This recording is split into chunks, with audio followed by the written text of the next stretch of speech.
So, there's a man crawling through the desert. He decided to try his SUV in a little bit of cross-country travel, had great fun zooming over the Badlands and through the sand, got lost, hit a big rock, and then he couldn't get started again. There were no cell phone towers anywhere near, so his cell phone was useless. He had no family, his parents had died a few years before in an auto accident, and his few friends had no idea he was out here. He stayed with the car for a day or so, but his one bottle of water ran out, and he was getting very thirsty. He thought maybe he knew the direction back, now that he'd paid attention to the sun, and thought he figured out which way was north, so he decided to start walking. He figured he had only to go about 30 miles, and then he'd be back in the small town he'd gotten gas in last. He thinks about walking at night to avoid the heat and sun, but based upon how dark it actually was the night before, and given that he has no flashlight, he's afraid he'll break a leg or step on a rattlesnake.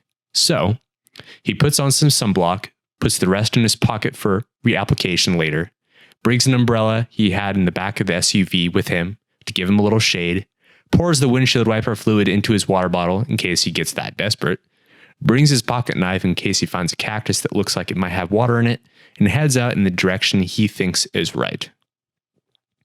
He walks for the entire day. By the end of the day, he's really thirsty. He's been sweating all day and his lips are starting to crack. He's reapplied the sunblock twice and tried to stay under the umbrella, but he still feels sunburned. The windshield wiper fluid sloshing in the bottle in his pocket is getting really tempting now. He knows that it's mainly water and some ethanol and coloring, but he also knows that they add some kind of poison to it to keep people from drinking it. He wonders what that poison is and whether the poison would be worse than dying of thirst. He pushes on, trying to get to that small town before dark. By the end of the day, he starts getting worried. He figures he's been walking at least 3 miles an hour, according to his watch, for over 10 hours. That means that if his estimate was right, that he should be close to the town. But he doesn't recognize any of this.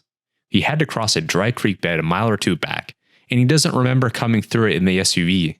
He figures that maybe he got off his direction just a little and that the dry creek bed was just off to one side of the path.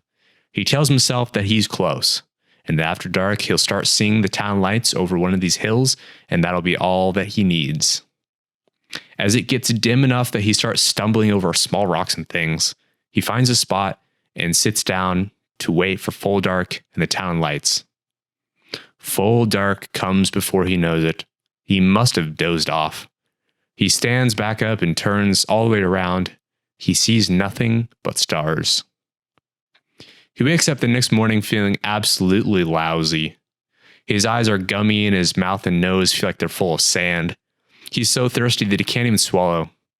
He barely got any sleep because it was so cold. He'd forgotten how cold it got at night in the desert and hadn't noticed the night before because he'd been in his car. He knows the rule of threes: 3 minutes without air, 3 days without water, 3 weeks without food, then you die.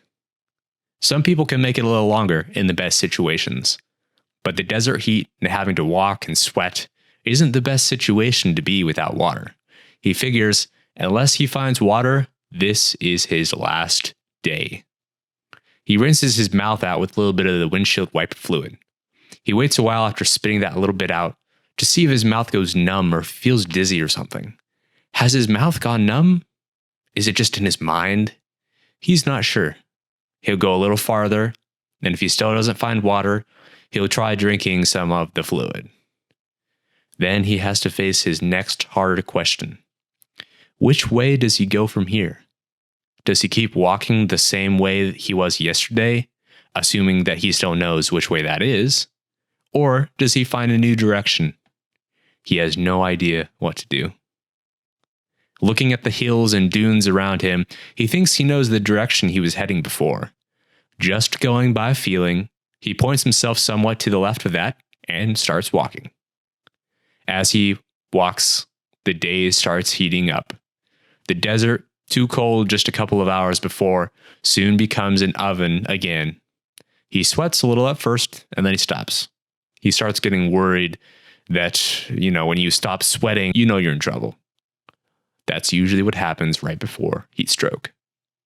He decides that it's time to try the windshield wiper fluid. He can't wait any longer. If he passes out, he's dead. He stops in the shade of a large rock, takes the bottle out, opens it, and takes a mouthful. He slowly swallows it, making it last as long as he can. It feels so good in his dry and cracked throat that he doesn't even care about the nasty taste. He takes another mouthful and makes it last too. Slowly, he drinks half the bottle. He figures that since he's drinking it, he might as well drink enough to make some difference and keep himself from passing out. He's quit worrying about the denaturing of the wiper fluid. If it kills him, it kills him. If he didn't drink it, he'd die anyway. Besides, he's pretty sure that whatever substance they denature the fluid with is just designed to make you sick. Their way of keeping winos from buying cheap wiper fluid for the ethanol content. He can handle throwing up if it comes to that. He walks. He walks in the hot, dry, windless desert. Sand, rocks, hills, dunes. The occasional scrawny cactus or dried bush. No sign of water. Sometimes he'll see a little movement to one side or the other, but whatever moved is usually gone before he can focus his eyes on it. Probably birds, lizard, maybe mice, maybe snakes. Though they can usually move more at night, he's careful to stay away from the movements. After a while, he begins to stagger. He's not sure if it's fatigue, heat stroke finally catching him, or maybe he was wrong and the denaturing of the wiper fluid was worse than he thought. He tries to steady himself and keep going. After more walking, he comes to a large stretch of sand. This is good. He knows he passed over a stretch of sand in the SUV. He remembers doing donuts in it. Or at least, he thinks he remembers it. He's getting woozy enough and tired enough that he's not sure what he remembers anymore, or if he's even hallucinating. But he thinks he remembers it. So he heads off into it, trying to get to the other side, hoping that it gets him closer to the town. He was heading for a town, wasn't he? He thinks he was. He isn't sure anymore. He's not even sure how long he's been walking anymore. Is it still morning? Or has it moved into afternoon and the sun is going down again? It must be afternoon. It seems like it's been too long since he started out. He walks through the sand. After a while, he comes to a big dune in the sand. This is bad. He doesn't remember any dunes when driving over the sand in his SUV, or at least he doesn't think he remembers any.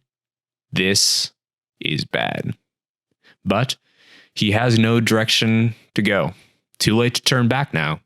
He figures that he'll get to the top of the dune and see if he can see anything from there. It helps him find the town. He keeps going up the dune. Halfway up, he slips in the bad footing of the sand for the second or third time and falls to his knees. He doesn't feel like getting back up. He'll just fall down again. So he keeps going up the dune on his hands and knees. While crawling, if his throat weren't so dry, he'd laugh. He's finally gotten to the hackneyed image of a man lost in the desert, crawling through the sand on his hands and knees. It would be the perfect image, he imagines, if only his clothes were more ragged. The people crawling in the desert in the cartoons always had ragged clothes, but his have lasted without any rips so far. Somebody will probably find his desecrated corpse half buried in the sand years from now, and his clothes will be in fine shape. Shake the sand out, have a good wash, and they'll be wearable again. He wishes his throat weren't so wet. Enough to laugh. He coughs a little instead, and it hurts. He finally makes it to the top of the sand dune. Now that he's at the top, he struggles a little, but manages to stand up and look around. All he sees is sand. Sand and more sand. Behind him and about a mile away, he thinks he sees the rocky ground he left to head into the sand. Ahead of him, more dunes, more sand. This isn't where he drove his SUV. This is hell. Or close enough. Again, he doesn't know what to do. He decides to drink the rest of the wiper fluid while figuring it out. He takes out the bottle and is removing the cap when he glances to the side and sees something. Something in the sand. At the bottom of the dune, off to the side, he sees something strange. It's a flat area in the sand. He stops taking the cap of the bottle off and tries to look closer. The area seems to be circular, and it's dark, darker than the sand. And there seems to be something in the middle of it, but he can't tell what it is. He looks as hard as he can and still can't tell from here. He'll have to go down there and look for himself. He puts the bottle back in his pocket and starts to stumble down the dune. After a few steps, he realizes that he's in trouble. He's not going to be able to keep his balance.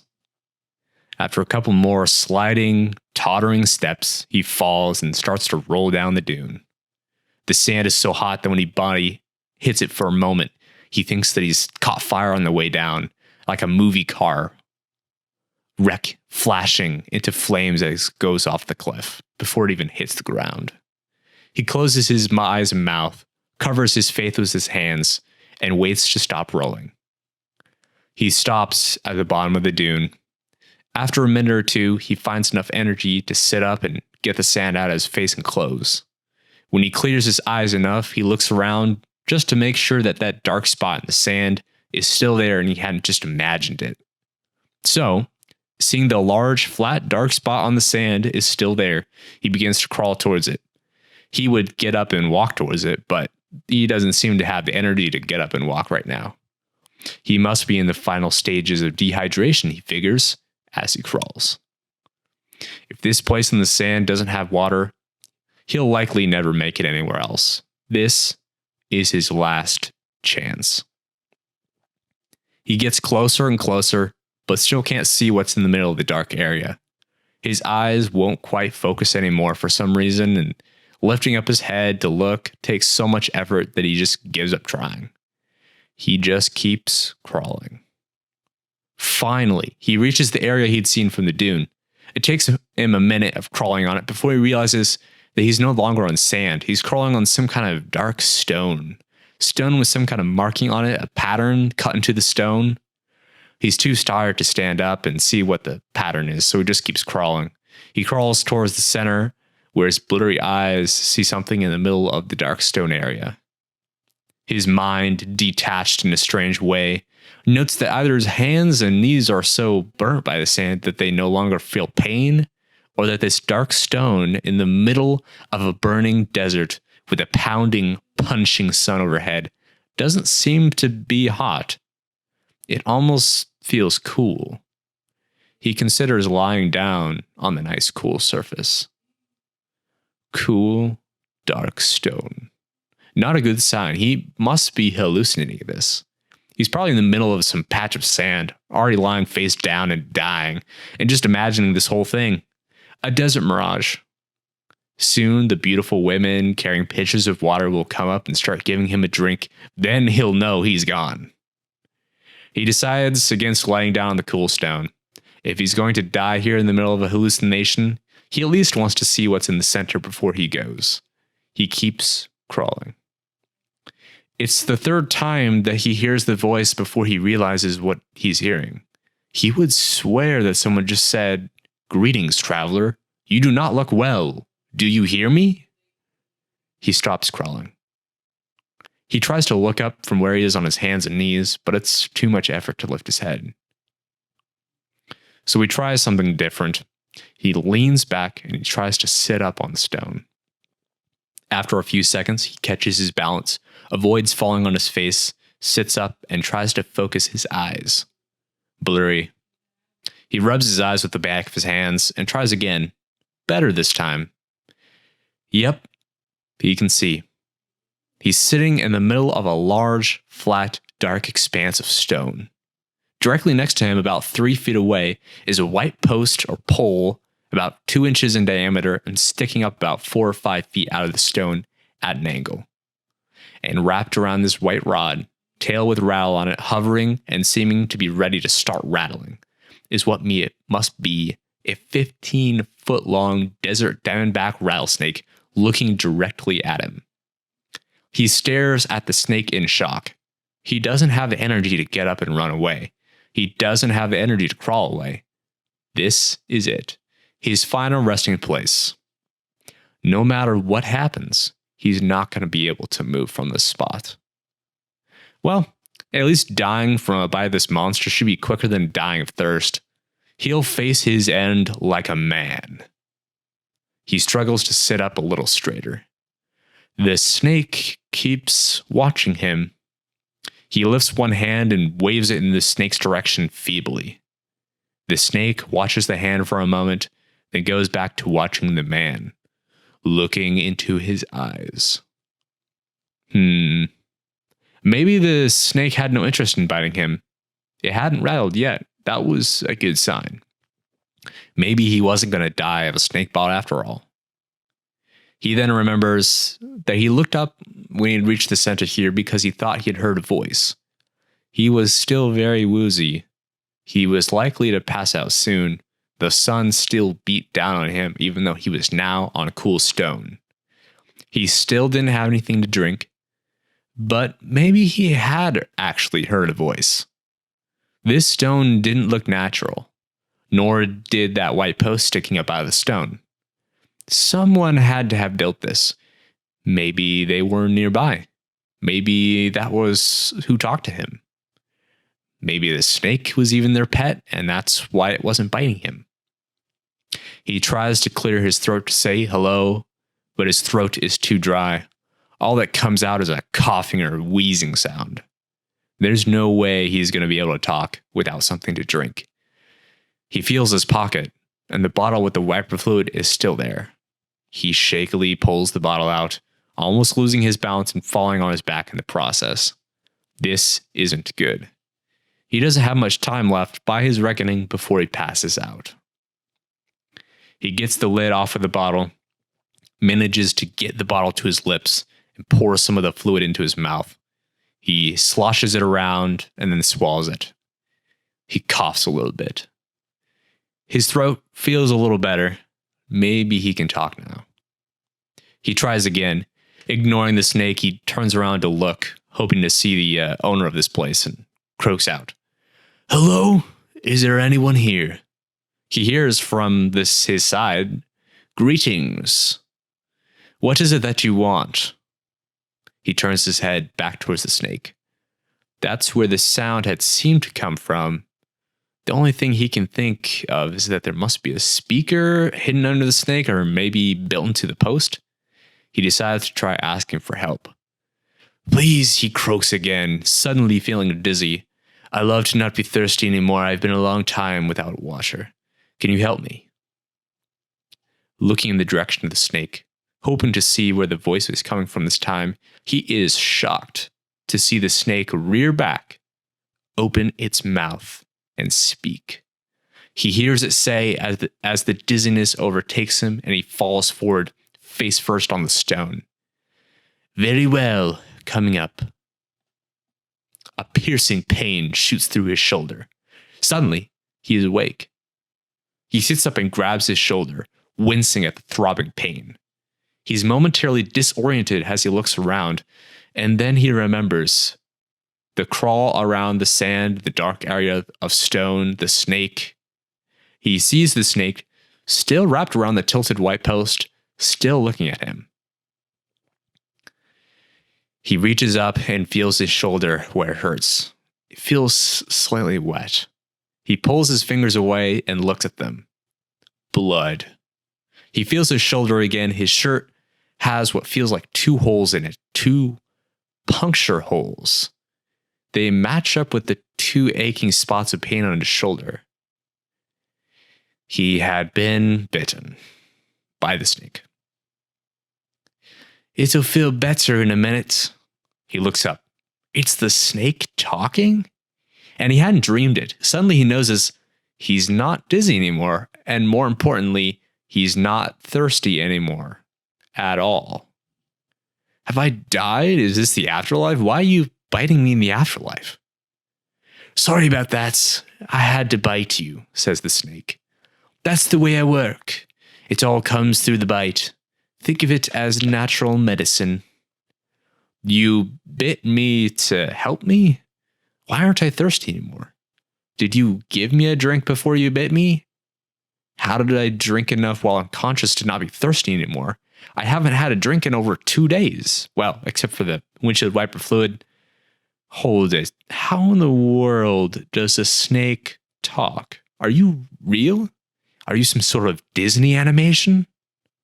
No, says the snake. I'm real. As real as you or anyone is anyway. I didn't give you a drink, I bit you. That's how it works. It's what I do. I bite. I don't have hands to give you a drink, even if I had water just sitting around here. The man sat stunned for a minute. Here he was, sitting in the middle of a desert on some strange stone that should be hot, but wasn't, talking to a snake that he could talk back, and had just bitten him. And he felt better. Not great. I mean, he was still starving and exhausted, but much better. He was no longer thirsty.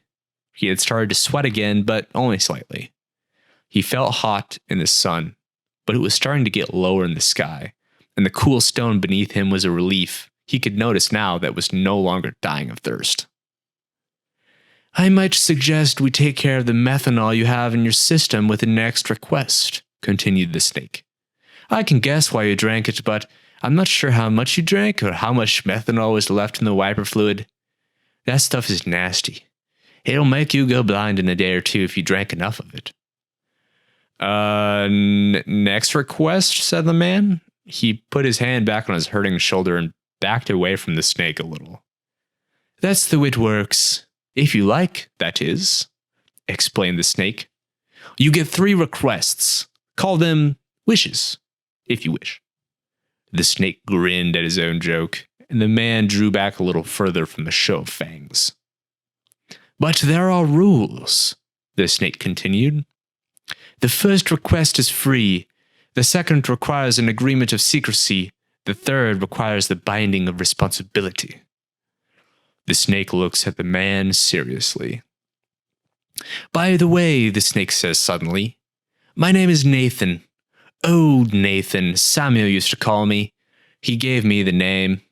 Before that, most of the band used to just call me Snake. But that got old, and Samuel wouldn't stand for that. He said that anything that could talk needed a name. He was big into names. You can call me Nate, if you wish. Again, the snake grinned. Sorry if I don't offer to shake, but I think you can understand. My shake sounds somewhat threatening. The snake gave his rat a little shake. My name is Jack, said the man, trying to absorb all of this. Jack Sampson. Can I ask you a question? Jack says suddenly. What happened to the poison in your bite? Why aren't I dying now? How did you do that? What do you mean by that's how you work? That's more than one question, grins Nate. But I'll still try to answer all of them. First, yes, you can answer me a question. The snake's grin gets wider. Second, the potion is in you. It changed you. You now no longer need to drink. That's what you asked for. Or well, technically you asked to not be thirsty anymore, but anymore is such a vague term. I decided to make it permanent. Now, as long as you live, you shouldn't need to drink much at all. Your body will conserve water very efficiently. You should be able to get enough just from the food you eat, much like a creature of the desert. You've been changed. For the third question, Nate continues, you are still dying. Besides the effects of that methanol in your system, you're a man, and men are mortal. In your current state, I give you no more than another 50 years. Assuming you get out of this desert alive, that is. Nate seems vastly amused at his own humor and continued his wide grin. As for the fourth question, Nate said, looking more serious as far as Jack could tell, as Jack was now just working on his ability to read talking snake emotions from snake facial features. First, you have to agree to make a second request and become bound by the secrecy, or I can't tell you. Wait, joked Jack, isn't this where you say you could tell me, but then you'd have to kill me? I thought that was implied. Nate continued to look serious. Yeah. Jake leaned back a little as he remembered again that he was talking to a 15-foot poisonous reptile with a reputation for having a nasty temper. So, what's this bound by secrecy stuff, and can you really stop the effects of the methanol? Jack thought for a second. And when do you mean methanol anyway? I thought these days they used ethanol in wiper fluid and they just denature it. They may. I don't really know, said Nate. I haven't gotten out in a while. Maybe they do. All that I know is that I smell methanol in your breath and on that bottle in your pocket. And the blue color of the liquid when you pulled it out to drink some, let me guess that it was wiper fluid. I assume they still color wiper fluid blue? Yeah, they do, said Jack. I figured, replied Nate. As for being bound by secrecy with the fulfillment of your next request, you will be bound to say nothing about me, this place, or any of the information I will tell you after that, when you decide to go back into your kind. You won't be allowed to talk about me, write about me, use sign language, charades, or even act in a way that will lead someone to guess correctly about me. You'll be bound to secrecy. Of course, I'll also ask you to promise not to give me away, and as I'm guessing that you're a man of your word, you'll never test the binding anyway, so you won't notice. Nate said the last part with utter confidence. Jack, who had always prided himself on being a man of his word, felt a little nervous at this. Hey, Nate, who are you? How did you know that? Are you omniscient or something? Well, Jack, said Nate sadly, I can't tell you that unless you make the second request. Nate looked away for a minute, then looked back. Well, okay, said Jack. What is this about a second request? What can I ask for? Are you allowed to tell me that? Sure, said Nate, brightening. You're allowed to ask for changes to yourself. They're like wishes, but they can affect only you. Oh, and before you ask, I can't give you immortality, or omniscience, or omnipresence for that matter. Though I might be able to make you gaseous and yet remain alive, but then you could spread through the atmosphere and sort of be omnipresent. But what good would that be? You still wouldn't be omniscient, and thus could only still focus on one thing at a time. Not very useful, at least in my opinion. Nate stopped when he realized that Jack was staring at him. Well, anyway, continued Nate, I'd probably suggest giving you permanent good health. It would negate the methanol now in your system. You'd be immune to most poisons and diseases, and you tend to live a very long time, barring accident, of course. And you'd even have a tendency to recover from accidents as well. It always seemed like a good choice for a request to me. Cure the methanol poisoning, said Jack, and keep me healthy for a long time. It doesn't sound bad at that. And it has to be a request about a change to me. Like I can't ask to be rich, because that's not really a change, right? Right, nodded Nate. Could I ask to be a genius and be permanently healthy? Just asked, hopefully. That takes 2 requests, Jack. Yeah, I figured so, said Jack. But I could ask to be a genius. Or I could ask to become the smartest scientist in the world. Or the best athlete. Well, I could make you very smart, admitted Nate. But that wouldn't necessarily make you the best scientist in the world. Or I could make you very athletic, but I wouldn't necessarily say that it makes you the best athlete either. You've heard the saying that 99% of genius is hard work? Well, there is some truth to that. I can give you the talent, but I can't make you work hard. It all depends on what you decide to do with it. Said Jack. Okay, I think I understand. And I get a third request after this one? Maybe, says Nate. It depends on what you decide then. There are more rules for the third request that I can only tell you about after the second request. You know how it goes. Nate looked like that he'd shrug, as if he had shoulders. Okay, well, since I'd rather not be blinded a day or two and my permanent health doesn't sound bad, consider that my second request, officially. Do I need to sign in blood or something? No, said Nate. Just hold out your hand. Or heel. Nate grinned. Or whichever part of me you want me to bite. I have to bite you again. Like I said, that's just how it works. The poison, you know? Nate said apologetically. Jack winced a little and felt his shoulder where the last bite was. Well, it didn't hurt anymore, just like Nate had said. That made Jack feel a little better about the biting business. But still, standing still within a 15-foot snake, while it sunk its fangs into you, Jack stood up. Ignoring how good it felt to be able to stand again, and the hunger starting to gnaw at his stomach, Jack tried to decide where he wanted to get bitten. Despite knowing that it wouldn't hurt for long, Jack knew that this wasn't going to be easy. Hey, Jack, Nate suddenly said, looking past Jack towards the dunes behind him. Is that someone else coming over there? Jack spun around and looked. Who else could be out here in the middle of nowhere? And did they bring food? Wait a minute. There was nobody over there. Wait, where was Nate? Jack let out a bellow as he felt two fangs sank into his rear end through his jeans. Jack sat down carefully, favoring his more tender buttock. I would have decided eventually, Nate. I was just thinking about it. You didn't have to hoodwink me like that. I've been doing this a long time, Jack, said Nate confidently. You humans have a hard time sitting still and let a snake bite you, especially one my size. And besides, admit it, it's only been a couple of minutes and it already doesn't hurt anymore, does it?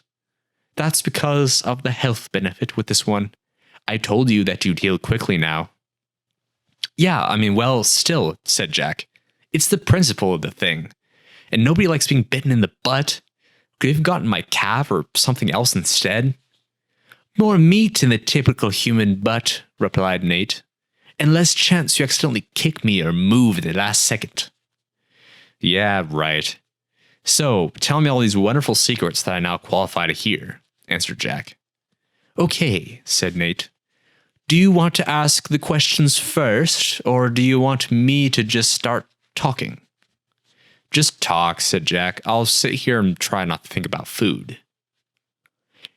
We could try to go rustle up some food for you if you like first, answered Nate. Hey, you didn't tell me you had food around here, Nate. Jack jumped up. What do we have? Am I in walking distance to some town? Or can you magically whip up food along with the other powers? Jack was almost shouting with excitement. His stomach had been growling for hours. I was thinking more like I could flush something out of its hole and bite it for you, and you could skin it and eat it. Assuming you have a knife, that is, replied Nate, with a grin that Jack was starting to get used to. Said Jack, sitting back down. I think I'll pass. I can last a little longer before I get desperate enough to eat desert rat, whatever else it is you find out here. And there's nothing to burn. I'd have to eat it raw. Nah, no thanks. Just talk. Okay, replied Nate, still grinning. But I'd better hurry before you start looking to me as food. Nate reared back a little, looking around for a second, then continued. You, Jack, are sitting in the middle of the Garden of Eden. Jack looked around at the sand and dunes and then looked back at Nate skeptically. Well, that's the best I can figure out anyway, Jack, said Nate. Stand up and look at the symbol on the rock here. Nate gestured around the dark stone that they were both sitting on with his nose. Jack stood up and looked. Carved into the stone in a bas-relief was a representation of a large tree. The angled pole that Nate was wrapped around was coming out of the trunk of the tree right below where the main branches left the trunk to reach out across the stone. It was very well done, and it looked more like a tree that had been reduced to almost 2 dimensions and embedded in the stone than it did a carving. Jack walked around and looked at the details in the fading light of the setting sun. He wished he looked at it while the sun was higher in the sky. Wait, the sun is setting. That meant he was going to have to spend another night out here. Ugh. Jack looked out across the desert for a little bit and then came back and stood next to Nate. And in all the excitement, I almost forgot Nate, said Jack. Which way is it back to town, and how far? I'm eventually going to have to head back. I'm not sure I'll even be able to survive by eating raw desert critters for long, and even if I can, I'm not sure I want to. It's about 30 miles that way. Nate pointed, with a rowel on his tail this time. As far as Jack could tell, it was a direction at right angles to the way he'd been going when he was crawling here. But that's 30 miles by the way the crow flies. It's about 40 the way a man walks. You should be able to do it in about half a day with your improved endurance if you head out early tomorrow, Jack. Jack looked out the way the snake had pointed for a few seconds more and then sat back down. It was getting dark. Not much he could do about heading out right now. And besides, Nate was just about to get to the interesting stuff. Garden of Eden? As best as you can figure it? Well, yeah, as best as I and Samuel could figure it anyways, said Nate. He figured that the story was getting a little mixed up. You know, snake in a tree, offering temptations, making bargains, that kind of stuff. But he could never quite figure out how the Hebrews fought out about the space from across the ocean. He worried about that for a while. Garden of Eden, said Jack. How long have you been here, Nate? No idea, really, replied Nate. A long time. It never occurred to me to count years until recently, and by then, of course, it was too late. But I do remember when this place was green, so I figure it's been thousands of years at least. So, are you the snake that tempted Eve? Said Jack. Beats me, said Nate. Maybe. I can't remember if the first one of your kind that I talked to was a female or not, and I never got a name, but it could have been. And I suppose she could have considered my offer to grant requests a temptation, though I rarely had refusals. Well, how did you get here then? And why is that white pole stuck out of the stone there? Asked Jack. Dad left me here, or I assume it was my dad. I was another snake, much bigger than I was. I remember talking to him, but I don't remember if it was in a language or just some kind of understanding what he wanted. But one day he brought me to the stone, told me about it, and asked me to do something for him. I talked it over for a while and then agreed. I've been here ever since. So, what is this place? Said Jack. And what did he ask you to do? Well, you see this pole here sticking out of the stone? Nate loosened his coils around the tilted white pole and showed Jack where it descended into the stone. The pole was tilted at about a 45-degree angle and seemed to enter the stone in an 18-inch slot cut into the stone. Jake leaned over and looked. The slot was dark, and the pole went down into it as far as Jack could see in the dim light. Jack reached out to touch the pole, but Nate was suddenly there in the way. You can't touch that yet, Jack, said Nate. Well, why not? I haven't explained it to you yet, replied Jack. Well, it kind of looks like a lever or something, said Jack.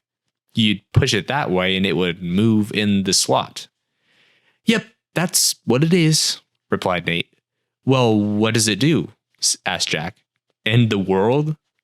Oh no, said Nat. Nothing that drastic. It just ends humanity. I call it the lever of doom. For the last few words Nate had used a lighter, ringing tone. He seemed to look serious for a few seconds and then gave up and grinned. Jack was initially startled by Nate's pronouncement, but when Nate grinned, Jack laughed. Ha!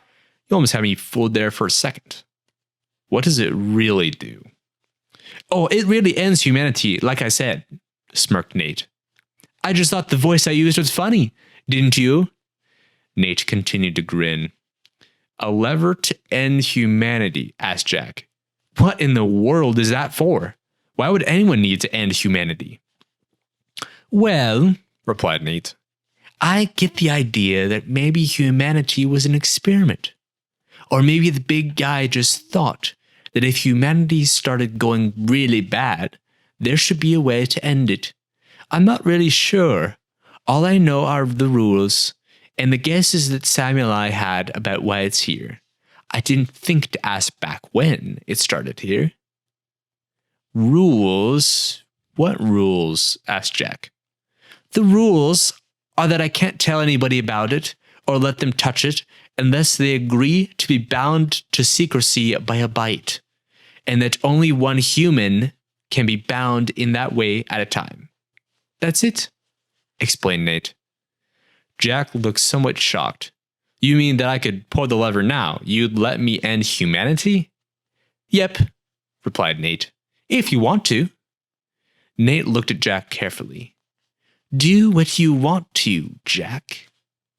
No, said Jack, stepping a lot farther back from the lever. Why in the world would anyone want to end humanity? It'd take a psychotic to want to do that, or worse, a suicidal psychotic, because it would kill him too, wouldn't it? Yep, replied Nate. Being as he'd be human too. Has anyone seriously considered it? Asked Nate. Any of those bound by secrecy, that is? Well, of course. I think they've all seriously considered it at one time or another. Being given that kind of responsibility makes you sit down and think, or so I'm told. Samuel considered it several times. He'd often get disgusted with humanity, come out here, and then he'd just hold the lever for a while. But he never pulled it, or you wouldn't be here. Nate grinned some more. Jack sat down, well back from the lever. He looked thoughtful and puzzled at the same time. After a bit, he said, So this makes me the judge of humanity. Or at least I get to decide whether they keep going or just end? Me? That seems to be it, agreed Nate. Well, what kind of criteria do I use to decide? Said Jack. How do I make this decision? Am I just decide if they're good? Or too many of them are bad? Or that they're going the wrong way? Is there a set of rules for that? Nope, said Nate. You pretty much just have to decide on your own. It's up to you, however, you want to decide. I guess you're just supposed to know. But what if I get mad at someone?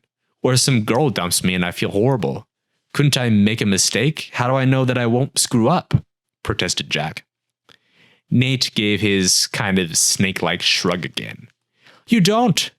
You just have to try your best, Jack. Jack sat there for a while, staring off into the desert that was rapidly getting dark, chewing on a fingernail. Suddenly, Jack turned around and looked at the snake. Nate, was Samuel the one bound to this before me? Yep, replied Nate. He was a good guy. Talked to me a lot. Taught me to read and brought me books. I think I still have a good pile of them buried in the sand around here somewhere. I still miss him. He died a few months ago. Sounds like a good guy, agreed Jack. How did he handle this when you first told him? What did he do? Well, said Nate, he sat down for a while, thought about it for a bit, and then asked me some questions much like you're doing. What did he ask you, if you're allowed to tell me? Asked Jack. He asked me about the third request, replied Nate. Aha! It was Jack's turn to grin. And what did you tell him? I told him the rules for the third request. That to get the third request, you have to agree to this whole thing. That if it ever comes to the point that you think that humanity should be ended, that you'll come here and end it. You won't avoid it, and you won't wimp out. Nate looked serious again. And you'll be bound to do it too, Jack. Jack looked back out into the darkness for a while. Nate watched him, waiting. Nate, continued Jack, quietly, eventually, what did Samuel ask for with his third request? Nate sounded like he was grinning again as he replied, also quietly. Wisdom, Jack. He asked for wisdom. As much as I could give him. Okay, said Jack suddenly, standing up and facing away from Nate. Give it to me. Nate looked at Jack's backside. Give you what, Jack? Give me that wisdom, the same stuff that Samuel asked for. If it helped him, maybe it'll help me too. Jack turned his head to look over his shoulder at Nate. It did help him, right? He said it did, replied Nate. but he seemed a little quieter afterward, like he had to think a lot about it. Well, yeah, I can see that, said Jack, so give it to me. Jack turned to face away from Nate again, bent over slightly and tensed up. Nate watched Jack tense up with a little exasperation. If he bit Jack now, Jack would likely jump out of his skin and maybe hurt them both. You remember that you'll be bound to destroy humanity if it ever looks like it needs it, right, Jack? Asked Nate, shifting position. Yeah, I got that, replied Jack, eyes squeezed tightly shut and body tense, not noticing the change in direction of Nate's voice. And, continued Nate from his new position, do you remember that you'll turn purple and grow big horns and extra eyes? Yeah. Wait a minute, said Jack, opening his eyes, straightening up and turning around. Purple? He didn't see Nate there. With the moonlight, Jack could see that the lever extended up from its slot and the snake in the rock without the snake wrapped around it. Jack heard from behind him Nate's, "Just kidding," right before he felt the new familiar piercing pain, this time in the other buttock. Jack sat on the edge of the dark stone in the rapidly cooling air, his feet extending out into the sand. He stared out into the darkness, listening to the wind stir the sand, occasionally rubbing his butt where he'd been recently bitten. Nate had left for a little while, and had come back with a desert rodent-shaped bulge somewhere in his middle, and was now wrapped around the lever, his tongue flicking out into the desert's night air, the only sign that he was still awake. Occasionally Jack, with his toes absent-mindedly digging into the sand while he thought, would ask Nate a question without turning around. Nate, do accidents count? Nate lifted his head a little bit. What do you mean, Jack? Jack tilted his head back like he was looking at the stars. You know, accidents. If I accidentally fall on the lever without meaning to, does that still wipe out humanity? Yeah, I'm pretty sure it does, Jack. I suggest you be careful about that if you start feeling wobbly, said Nate with some amusement. A little later. Does it have to be me that pulls the lever? Asked Jack. That's the rule, Jack. Nobody else can pull it. No, Jack shook his head. I meant, does it have to be my hand? Could I pull the lever with a rope tied around it, or push it with a stick, or throw a rock? Yes, those should work, replied Nate. Though I'm not sure how complicated you could get. Samuel thought about building some kind of remote control for it, but gave up. Everything he'd build would be gone by the next sunrise if it was touching the stone or over it.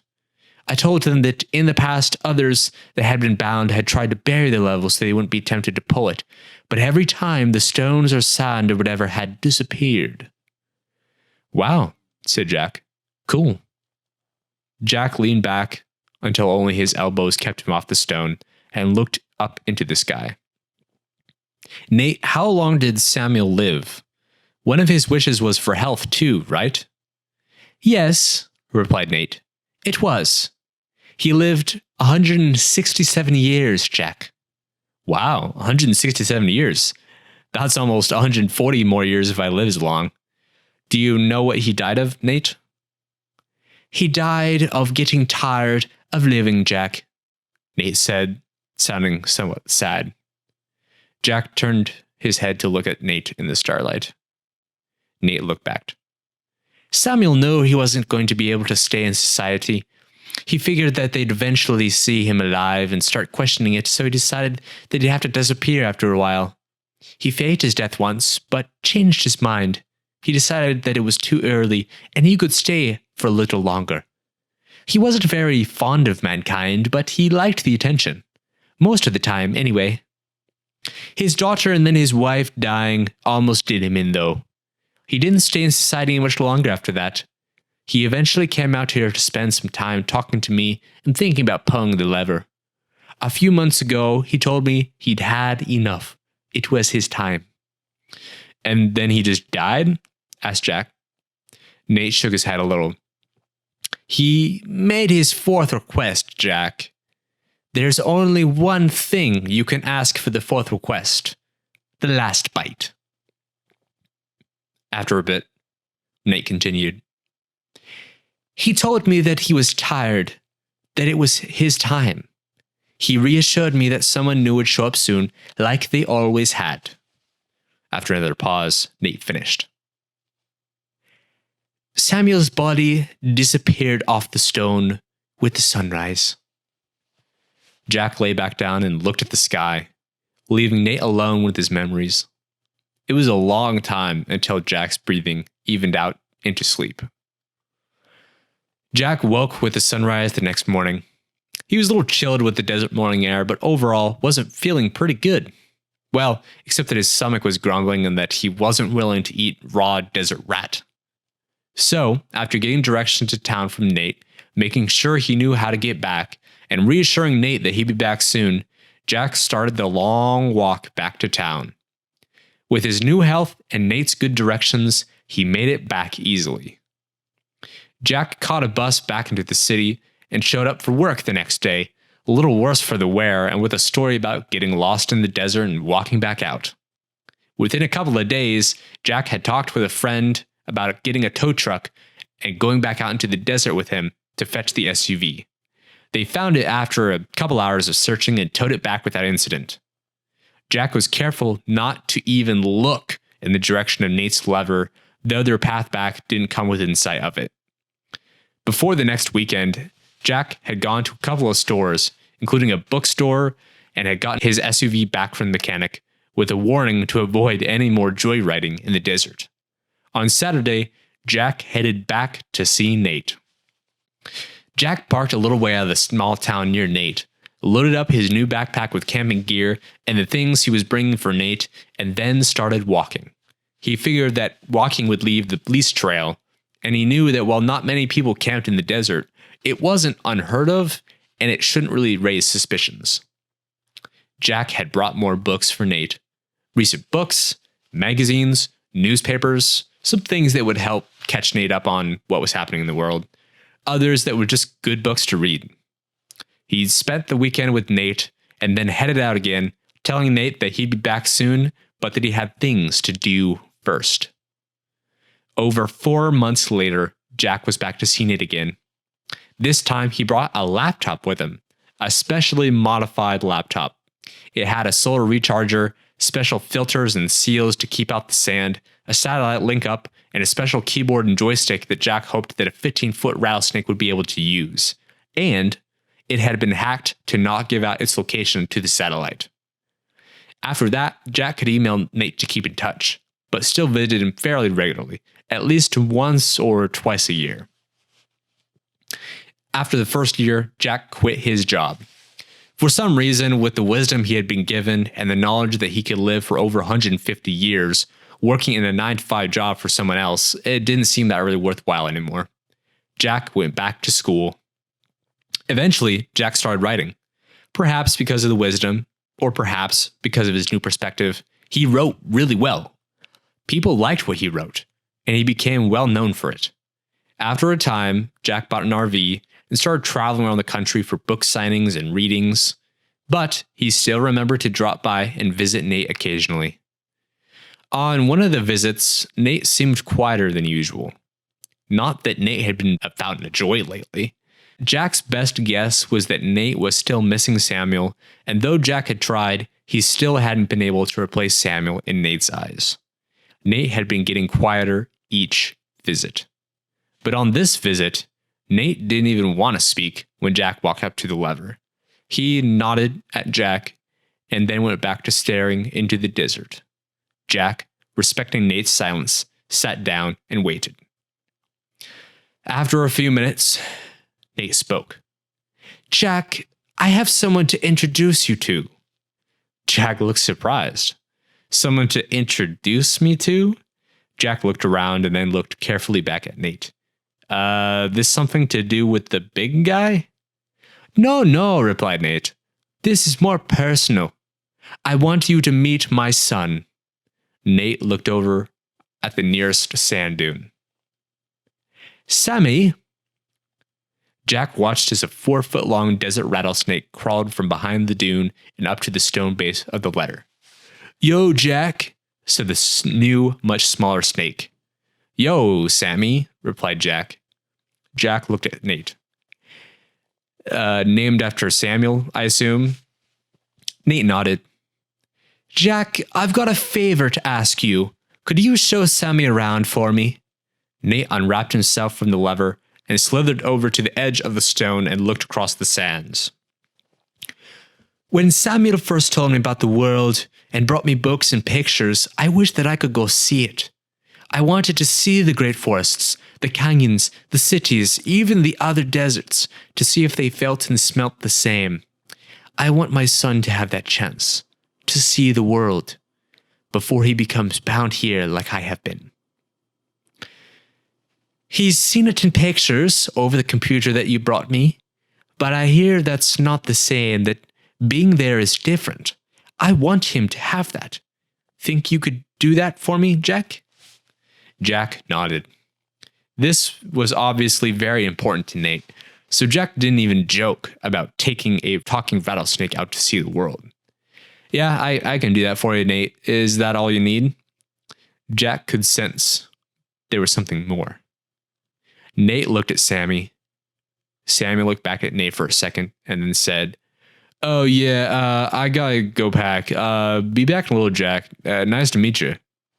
Sammy slithered back over the dune and out of sight. Nate watched Sammy disappear and then looked back at Jack. Jack, this is my first son. My first offspring through all the years. You don't even want to know what it took for me to find a Nate. Nate grinned to himself. But anyway, I had a son for a reason. I'm tired. I'm ready for it to be over. I need a replacement. Jack considered this for a minute. So, you're ready to come see the world and you wanted him to watch the lever while you were gone?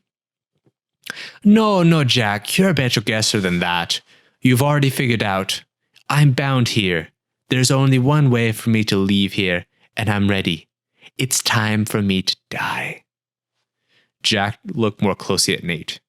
He could tell Nate had thought about this, probably for quite a while. Jack had trouble imagining what it would be like to be as old as Nate, but Jack could already tell that in another 200 years, he might be getting tired of life himself. Jack understood Sammy's decision, and now Nate's. So, all Jack said was, What do you want me to do? Nate nodded. Thanks, Jack. I only want two things. 1. Show Sammy around the world. Let him get his fill of it until he's ready to come back here and take over. 2. Give me the 4th request. I can't just decide to die.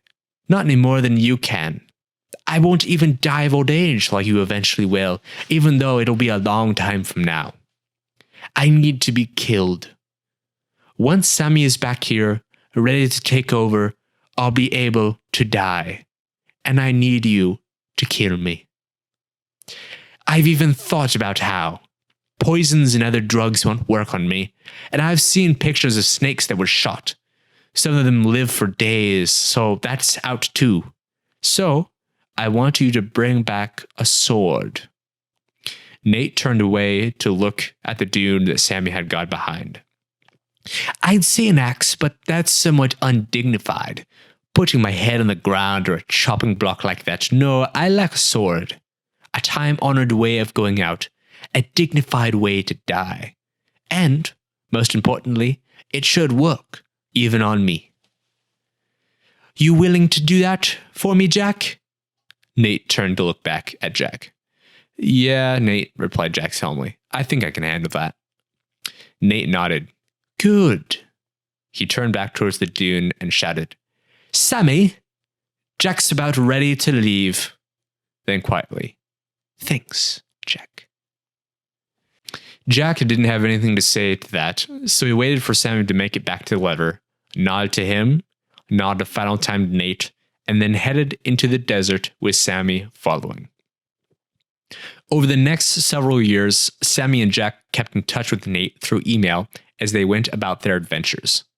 They made a goal of visiting every country in the world and did a respectable job of it. Sammy had a natural gift for languages, as Jack expected he would, and even ended up acting as a translator for Jack in a few of the countries. Jack managed to keep the talking rattlesnake hidden, even so, and by the time they were nearing the end of their tour of countries, Sammy had only been spotted a few times. While there were several people that had seen enough to startle them greatly, nobody had enough evidence to prove anything, and while a few wild rumors and stories followed Jack and Sammy around, nothing ever hit the newspapers or the public in general. When they finished the tour of countries, Jack suggested that they try some undersea diving. They did. And spelunking. They did that too. Sammy finally drew the line at visiting Antarctica. He'd come to realize that Jack was stalling. After talking to his dad about it over email, he figured out that Jack probably didn't want to have to kill Nate. Nate told Sammy that humans could be squeamish about killing friends and acquaintances. So, Sammy eventually put his tail down, as he didn't have a foot, and told Jack that it was time. He was ready to go back and take up his duties from his dad. Jack delayed it a little more by insisting that they go back to Japan and buy an appropriate sword. He'd even stretched it a little more by getting lessons in how to use the sword. But eventually, he learned as much as he was likely to without dedicating his life to it, and it was definitely competent enough to take the head off of a snake. It was time to head back and see Nate. When they got to the small town that Jack had been in a few years ago when he met Nate, Jack was in a funk. He didn't really feel like walking all the way out there. Not only that, but he'd forgotten to figure the travel time correctly, and it was late afternoon. They'd either have to spend the night in town and walk out tomorrow, or walk in the dark. As Jack was afraid that if he'd waited one more night he might lose his resolve, he decided that he'd go ahead and drive the RV out there. It was only going to be this once, and Jack would go back and cover the tracks afterwards. They ought to be able to make it out there by nightfall if they drove, and then they could get it over tonight. Jack told Sammy to email Nate that they were coming as he drove out of sight of the town on the road. Then they pulled off the road and headed into the desert. Everything went well until they got to the sand dunes. Jack had been nursing the RV along the whole time, over the rocks, through the creek beds, revving the engine the few times that they almost got stuck. When they came to the dunes, Jack didn't really think about it. He just downshifted and headed up the first one. By the third dune, Jack started to regret that he decided to try driving on the sand. The RV was fishtailing and losing traction. Jack was having to work it up each dune slowly and was trying to keep it from losing control every time they came over the top and slid down the other side. Sammy had come to sit up in the passenger seat, coiled up and laughing at Jack's driving. As they came over the top of the fourth dune, the biggest one yet, Jack saw that this was the final dune. The stone, the lever, and somewhere Nate waited below. Jack put on the brakes, but he got a little too far. The RV started slipping down the other side. Jack tried to turn the wheel, but he didn't have enough traction. He popped the brakes, no response. They started sliding down the hill faster and faster. Jack felt a shock go through him as he suddenly realized that they were heading for the lever. He looked down. The RV was directly on course for it. If Jack didn't do something, the RV would hit it. He was about to end humanity. Jack steered more frantically, trying to get traction. It still wasn't working. The dune was too steep and the sand too loose. In a split second, Jack realized that his only chance would be once he hit the stone or on the lever, he should have enough traction on the stone for a second before he hit the lever. He wouldn't have time enough to stop, but he should be able to steer away. Jack got a better grip on the steering wheel and tried to turn the RV a little bit. Every bit would help. He'd just have to turn just right. The RV got to the bottom of the dune, sliding at an amazing speed in that sand. Just before they reached the stone, Jack looked across it to check that they were still heading for the lever. They were, but Jack noticed something else that he hadn't seen from the top of the dune.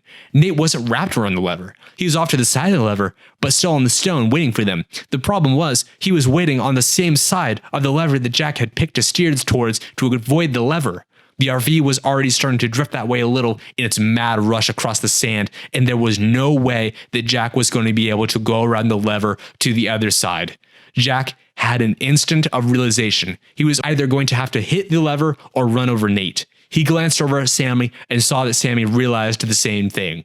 Jack turned, took a firmer grip on the steering wheel as the RV ran up on the stone. Shouting to Sammy as he pulled the steering wheel, "Better Nate than lever," he ran over the snake. The end. This joke was a part of a personality profile test. I originally saw it a few years ago and read through the whole thing. It originally only took me about 30 to 40 minutes to read through, as I can read in my head pretty fast. But it was a part of a master's thesis on psychology.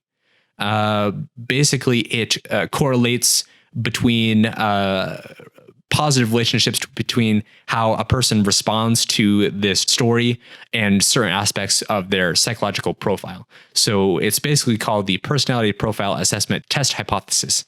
So while the actual results looked at several complex factors and depended heavily on questionnaires, this basically just comes up with a basic explanation based on how different people responded to this joke, to this story. So here's the statistics. So 11% of those who see this page or see the story, they take their time, enjoying the joke as they read it, enjoying the build up to the punchline. And even if the punchline itself wasn't particularly humorous, they tended to enjoy the process. So this was me. The first time that I'd read it, I really enjoyed the process of reading it. And I read through the whole thing, and I thought the punchline was pretty funny. A little better than some of the other anti-jokes that I've read. The next statistic is 56%. They begin to scroll down to the punchline either before starting to read the joke or within a short period of time, usually 20 seconds or less. The vast majority of this group chose not to read the joke. So that's like most people, skipping past. Oh, it takes too much time. Not going to read it. So majority of people. And then there's another 33%. They read at least 1/3 of the joke with the intention of either reading it all, but then began to question their time and the investment of time. So, going back and forth between deciding to continue to read or just skipping to the end. So kind of what that means is that people in the first group who read the entire joke, they tend to enjoy the journey of life, and they tend to take their time as they move towards a goal. When traveling, they tend to thoroughly enjoy the process and are not uptight or stressed about single-mindedly getting to their destination. They also tend to be very attentive, patient, and long-lasting people in their relationships, and they enjoy connectivity to others. So the second group, they just scroll to the end before reading more than a few sentences of the joke. They tend to avoid surprises and the unknown. They prefer to have a regular schedule and to not step out of their routine. They tend to be efficient, but they are often lacking in enjoyment and spontaneity. They tend to be less patient and more interested in the destination rather than the journey. When on a trip, they tend to focus on getting where they are going rather than enjoying the process. So that's kind of the explanation of that second group, the 56%. And then the third group, who decided not to read the entire joke after reading 1/3 of it or more, they tend to be commitment phobic and lack the ability to move forward towards completion when things become challenging. They are often procrastinators and frequently give up on tasks when become more difficult. They tend to prefer to have big dreams than just act on them. So yeah, some interesting stuff. I feel like I kind of fall into the first and the third group, mostly the first group. But a little bit in the third group, I do tend to procrastinate, or what I like to call procrastinate work, which is when you work on things that aren't the main thing that you should be working on, but there are other like side things. So, a good example of procrastinate working would probably be, working on this podcast. It definitely is a time commitment, but it's something that I enjoy, and I would much rather work on the podcast than do a lot of my other work, which I don't find as interesting or as fulfilling. So kind of, trying to balance that out. I just thought this joke was really interesting. And if you'd like to read through it again or for yourself, it's at thelongestjokeintheworld.com. It's not a super mobile friendly site, but if you toggle on the reader mode, where it just kind of strips out the styling and just has it in black and white, that's probably the best way to experience it. It's pretty well written. I really enjoyed it. There's a few typos, a few little tiny errors, but I mean, with any publication, with any written publication, like it's going to have errors. So I'll give it a pass. But yeah, so that's the joke. If you listened through the whole thing, congratulations. Thank you for listening to the entire thing. I admire your dedication. And just be looking for our next podcast. It'll be releasing soon. We're very excited with the kind of new format and the new direction that our podcast is going. And we just like to thank you guys for listening. Thanks. Bye.